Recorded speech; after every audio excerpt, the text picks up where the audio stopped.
Have you ever thought about how changing habits and new technologies might affect the way people read books? Maybe your book?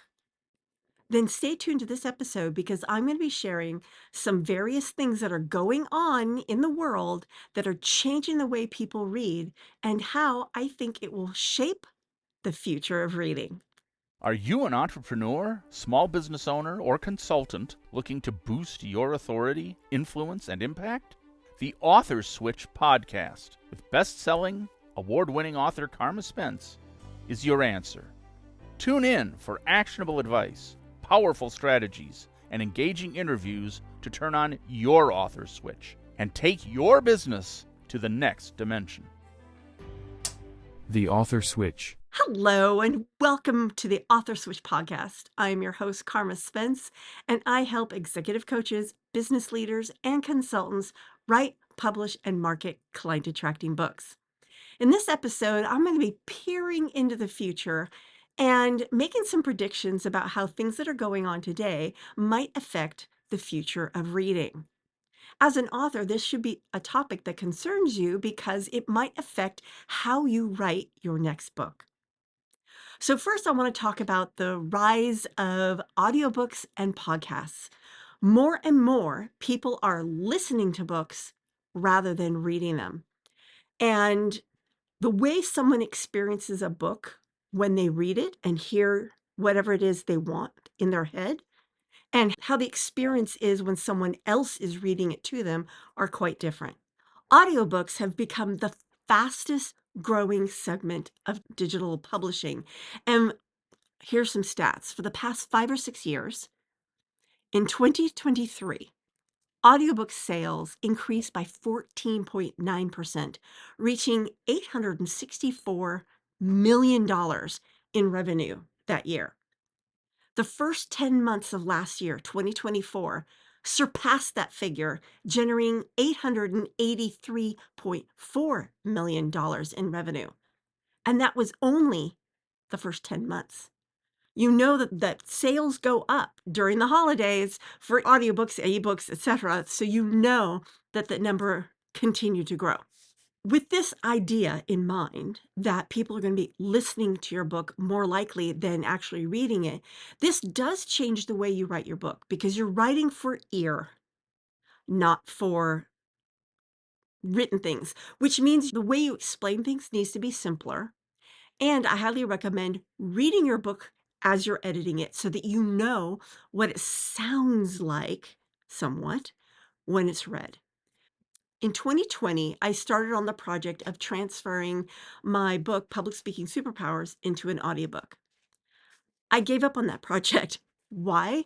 Because I had written that book so tightly for the written word that it was not translating in a useful, meaningful way to the audio. There was too many things I needed to hand out to people. And that was going to bulk up the audiobook and make it probably either an expensive audiobook or a not very pleasant audiobook.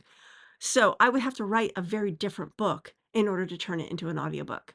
That said, future books, I'm keeping that more in mind, but for me, because I have been a writer all my life, I'm finding that transition a little bit challenging.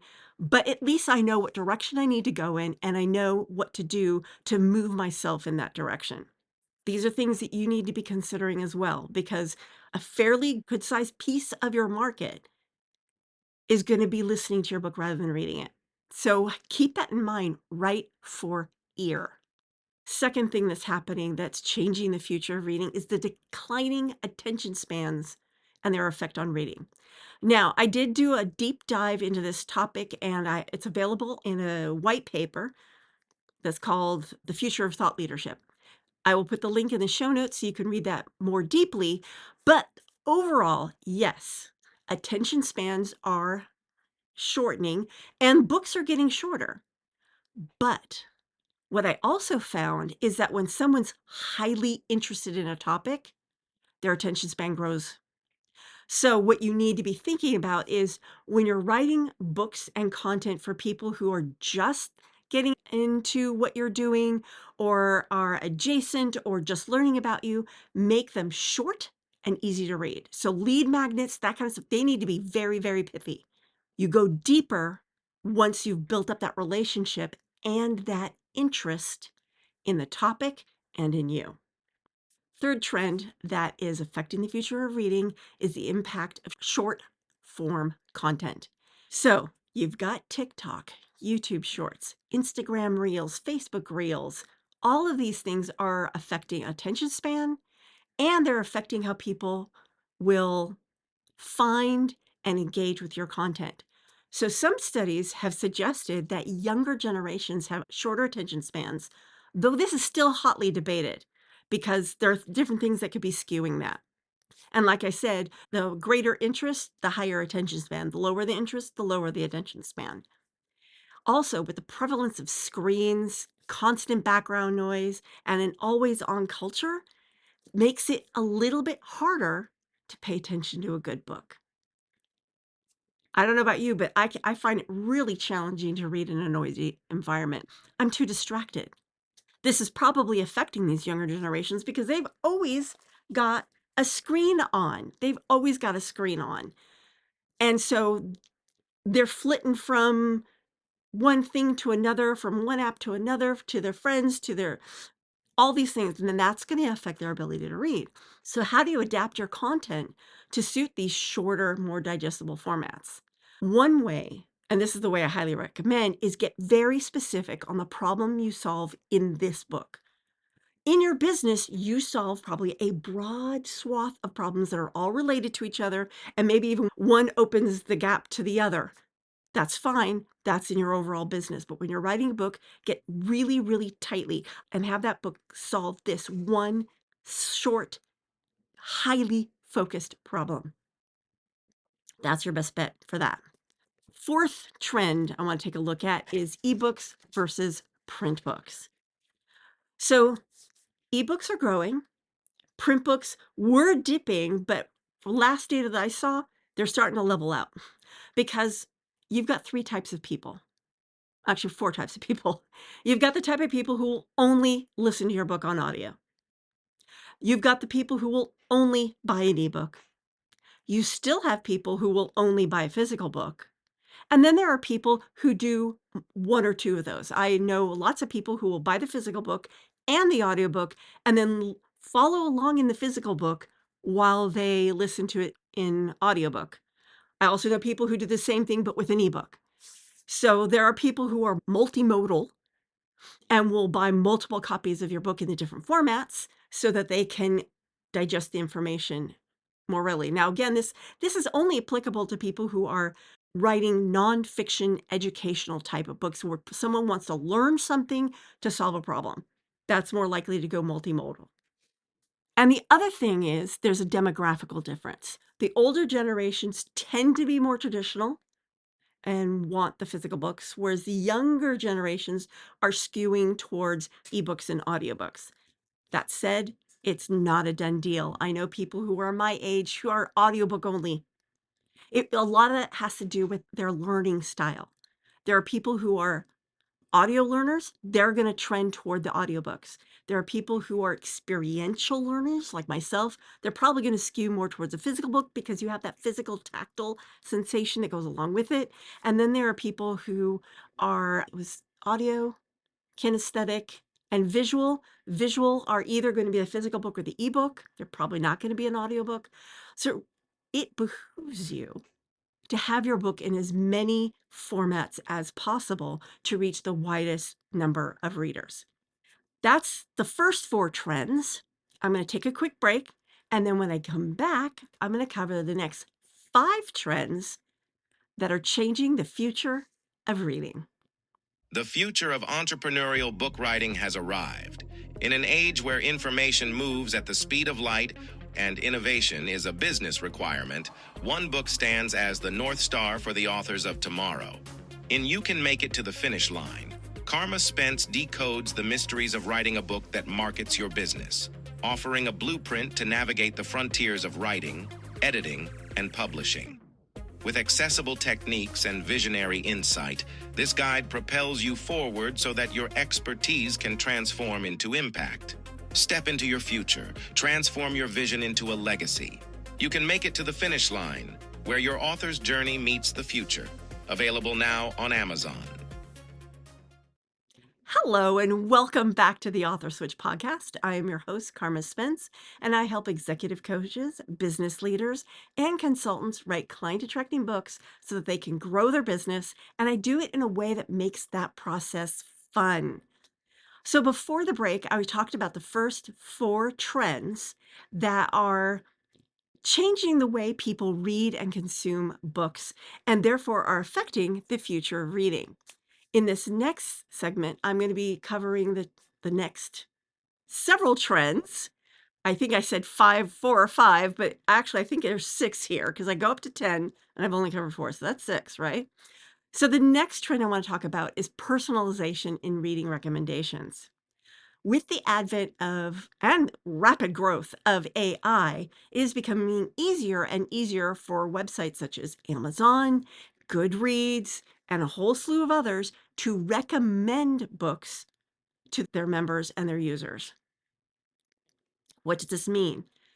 This means that being able to tie your book to other books that are similar becomes more and more important because people are going to be exposed to fewer and fewer variety unless they go out seeking it on purpose.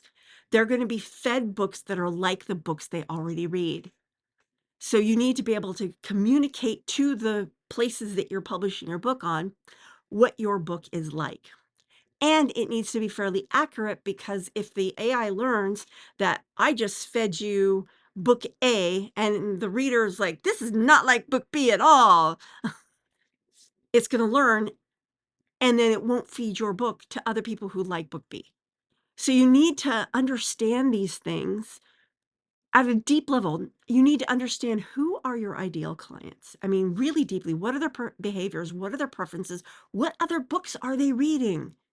And then you're going to need to understand how to communicate that to AI search engines.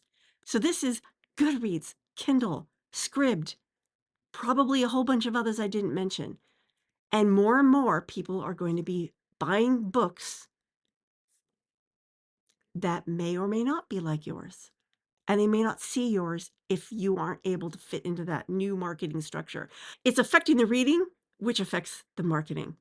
Next trend is social media and how it is shaping reading trends. Again, this is another one that's related to how people find out about new books.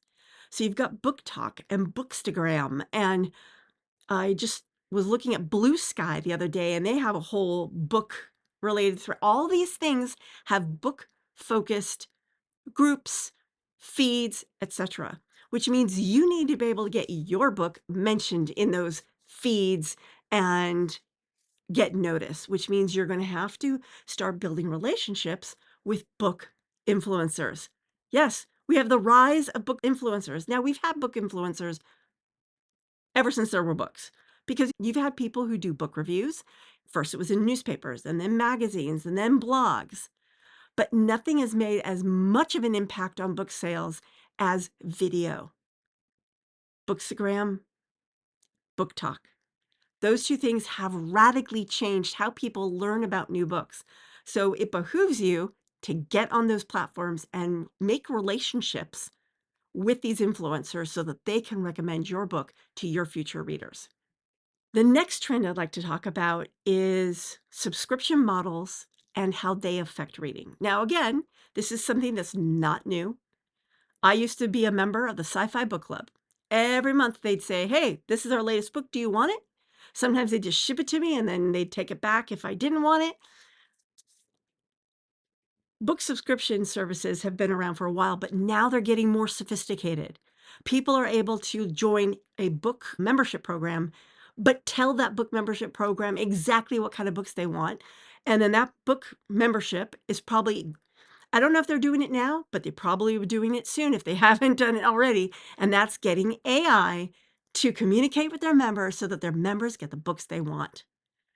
So again, you need to really get a good, strong idea of what is your ideal reader and what are they looking for and what are they reading? Because this is going to affect how you show up in membership programs, how you show up on the various search engines, All these things are going to affect not only how you sell your book, but how people find new books and read them. Because if they're only being fed what they like, they may not know other things. I think this is probably something that's going to be affecting the music industry already. I mean, there are websites like Udio and Suno where you can make your own songs. In fact, I've been having so much fun with Suno. I don't listen to any other music but the music I created now. It's like that's what I'm humming every day now. What happens when this becomes the future of radio? The same thing's going to happen to books. I know it. I know the same thing's going to happen to books. People are going to start only reading things that are like what they have, which is good for them in some way, but it also, I think it's kind of got its dark side because it means that people aren't going to be stretching their imaginations. They aren't going to be stretching their knowledge. They're not going to be confronted with things that make them uncomfortable, which is part of what helps build critical thinking skills. So we'll see how that pans out. The next trend is gamification of reading. Now, I've hinted already that I use gamification in my training programs to help make writing a book fun. Well, gamification is starting to come to reading a book where they get an app or a platform that uses in gamification to encourage them to read.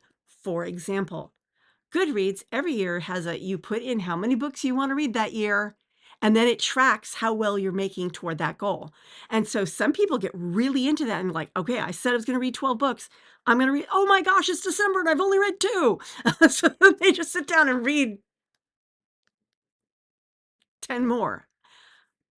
This is going to affect the way people read because people are going to, number one, if they have a high number and want to say they've read a lot of books, they're probably going to choose shorter books. So writing shorter books is going to become more and more important, not only because of shortening attention span, but also because people are going to be trying to game their gamification systems. Also, if you can add gamification into your book, you can increase the engagement with your book, which is going to increase the likelihood that someone becomes your client, or at least someone who recommends you to people who will become your clients. The next trend is globalization of reading habits. Books are becoming more and more accessible. It's becoming easier to translate books into other languages. And of course, there's these digital formats that are reaching people who may not have had access to a book before. And a lot of this literature is becoming more and more cross-cultural. So think again about who are your ideal clients. If your ideal clients are local, then globalization doesn't necessarily affect you, but you might be surprised. There might be someone halfway across the world that would be the ideal client for you, but you don't get them because you didn't take this into consideration. Books are going to become a global, I mean, they already are a global, but they're going to become more and more global, and people are going to be connecting to each other. The world is becoming smaller because of the digital space. And then finally, I've hinted this, and this is AI in reading and writing. So there are more and more AI generated books on the market, and some of them are probably okay. Some of them are less than okay.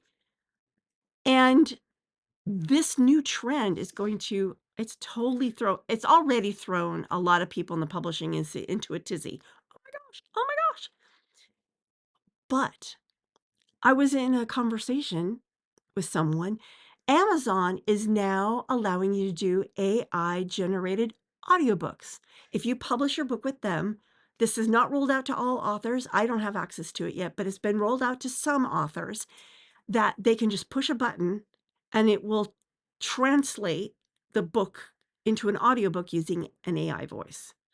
And given what Notebook LM is doing, if you've checked out some of my episodes of Deep Dive Dialogue, that's all created by Notebook LM, where you upload a document and then you click a button that says generate, and in a few minutes, you have an entire audio, a podcast, that sounds like a man and a woman conversing about the document. Well, once that level of AI technology is to a single voice, believe me, audiobooks are going to be not only easier to produce, but they're going to be produced by AI. And people who read their books may have an edge. If you read your own books, if it's your voice, that is, I think, is definitely always going to be better than some AI generated voice. But people who do voiceovers for a living might be given a run for their money. Also, there's the whole idea of writing a book with AI. Now, I will admit it, I am a proponent of AI. I have experimented with all sorts of AI, and I've even gotten it to write short things like social media posts in basically my voice. And I maybe need to like massage a word here and there because no matter how many times I tell it, I don't like the word delve. It still delves into things. Stop with the delving. And what's scary is every once in a while I find myself saying delve. Anyway, so there are limitations to AI generated books, but as AI gets better and better, and it is, I just saw a news item the other day that talked about how AI can now create avatars of real human beings that are 85% accurate. 85%. That means you can't tell the difference between the human and the AI avatar. And that's going to affect the future of reading because AI is going to be better at writing books. It's going to be better at doing audiobooks. However, AI will always be AI. It will always be a robot. And to really stand out in your market, you're always going to need to bring in that human touch. So yes, AI can make your writing faster, but it can't necessarily make it better, except for maybe grammatically. So there you go. 10 trends that are affecting the future. Oh, guess what? I have 5 more trends. Those are the first 10. I have 5 more. There's the decline of traditional bookstores. People are getting I mean, I don't know about you, but the only time I walk into a bookstore and actually buy books now is if I'm going to a used bookstore. I'm not buying new stuff. If I buy new stuff, I buy it from Amazon and have it shipped to my door. I don't have to leave the house, which is particularly good during the winter months when it's really cold outside. So the decline of brick and mortar bookstores and the rise of online shopping is both a boon and a bane because one thing that often sold a book was someone walking in a bookstore, finding the book, leafing through it, and deciding to buy the book. That's my experience when I go to a used bookstore. When you're online, yes, they've got the read a few pages, but it's not the same. You're not getting the same amount of information. In fact, there's data. There was an experiment done where people were given a physical thing to read and then they had to answer questions about it. And the other half of the people were given a PDF and asked the same questions. The people who read the physical item were able to answer the questions better and faster than the people who did the PDF. Why? Because when you are physically engaging with the book, with the document, part of your brain remembers, oh, I was on page 2 when I learned that thing. And so they were able to more quickly find the information they were looking for to answer the questions. Whereas the person who had the digital, they didn't have that physical experience. And so they had to manually look for it. So it took them longer. This is going to affect the sales of books in a roundabout way because physically interacting with a book can actually help someone buy it than if they just see it online. Next trend is the reading as a form of self-care. I read something, I'm going to be doing an article about this in next month's Right to Lead, but I read an article. There's a research done that people who read a physical book before they go to bed sleep better. So reading is actually a form of self-care because when you're reading, it relaxes you and then you're able to sleep more deeply and better. But the same people who are reading Same thing, maybe reading the same thing, but they were reading it on a screen, had the opposite effect because the blue light energizes you, keeps you awake, reduces the amount of melatonin that you're producing, and so you don't sleep as well. So if you're reading paper, paper, then you're more likely to sleep better. So reading is a form of self-care. Not to mention, sometimes it's just fun.